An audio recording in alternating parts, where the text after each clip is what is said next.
Imagine if instead of eating your meals spread throughout the day, you would just put them all in a few hours and only eat in these few hours in this eating window. That's basically what intermittent fasting is. I'm not the guy who will sit here and tell you, bro, this is the best way to do stuff. And I've not done it for a pretty large chunk of my journey, especially the beginning. But in this video, I wanna go over whether you should fast or not. I will do it by going over 2 arguments for it and 2 against, and afterwards I will tell you who I think should do it and who should not. Let's begin with the first one. So this is the main argument for it, and you can probably guess what it is, because it is pretty simple. So before everything else, how does one lose weight? He eats less calories than he burns. How does he get to this state? He eats less overall, okay? Intermittent fasting is about, instead of eating less in each meal, to just take all of the meals and eat less meals overall and eat a few bigger meals. That's what it is all about essentially.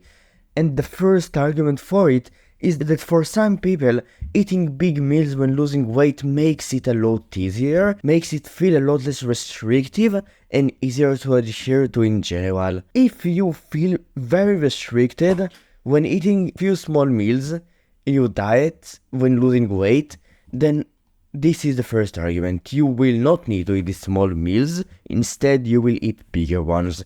The second one is that it makes dietary discipline more simple and even easier for some. So think about it like this. When you can eat all day and you don't have any eating windows in which you cannot eat at all, you think about food more. Because when there is this block in which you know you cannot eat, for some people at the beginning, it makes the idea of eating more seductive, but with enough time, you just adapt to it, and you learn, I don't eat at this time, so I don't eat at this time, and you don't eat, and you don't really think about food, or you think about it a lot less, unless you're very hungry. This is a case, but not a very frequent one. Essentially, by setting this rule of not being able to eat food during the time you think about food less, and when you come up with the idea of maybe I should eat this food or not, maybe you have that argument, this very strong argument of you not eating at this time. You said that you will not do so, so you might as well not do so. That's the second argument. Now, there are a few other arguments for it, don't want to go over them, but these are the main ones.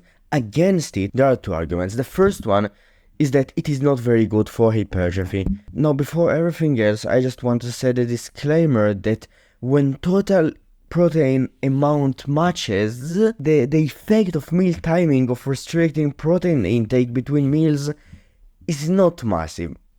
In some cases it is insignificant, in some other cases it is less significant, in some cases it is pretty significant, but in general it is not a big deal. But it can still make a small impact on hypertrophy, because to maximize hypertrophy in a day, leucine should be consumed in a pretty frequent manner, between 2, 3, 4 meals, right? The rule of thumb in the fitness community is that 5 meals per day with protein is the sweet spot for hypertrophy. And I think it is pretty true. So because of that, when restricting protein to an eating window of 6, 4, 3, 2 hours, it makes it harder to consume. And on top of that, if you, let's say, fast before you work out for a few hours, you don't eat anything, and you eat at the evenings, then your workouts might be impaired too. Why?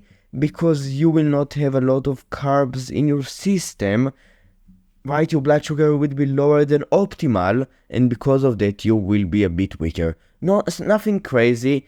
If you eat a massive amount of carbs in that meal, or you don't eat carbs, you use ketones, the impact would not be very significant or significant at all, but it is something to keep in mind. The second argument against it is that it feels less restrictive to not fast when you can eat whenever you want, and some people just have a better time losing weight when eating more meals spread throughout the day than when restricting meals to a very small eating window. Some people will have an easy time losing weight when eating a lot of meals spread throughout the day, especially with very low calorie dense foods like vegetables, fruits, right? These are all amazing things that we can consume when spreading throughout the day that make losing weight easier. Some people have an easier time with this scheme of eating.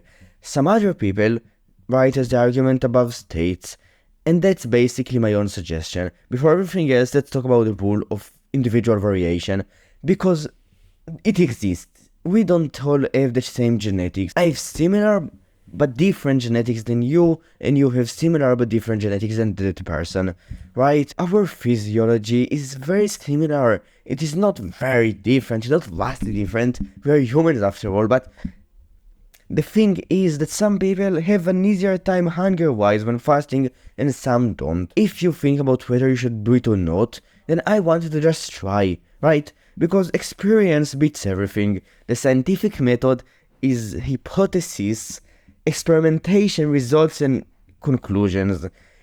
You're a sample size of one, right?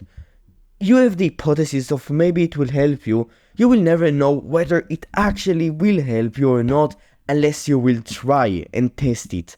So that's my suggestion, test it. But you should not test it only if you meet this scenario.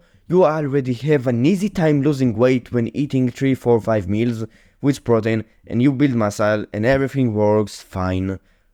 If something is not broken, why would you fix it? Why would you try to fix it?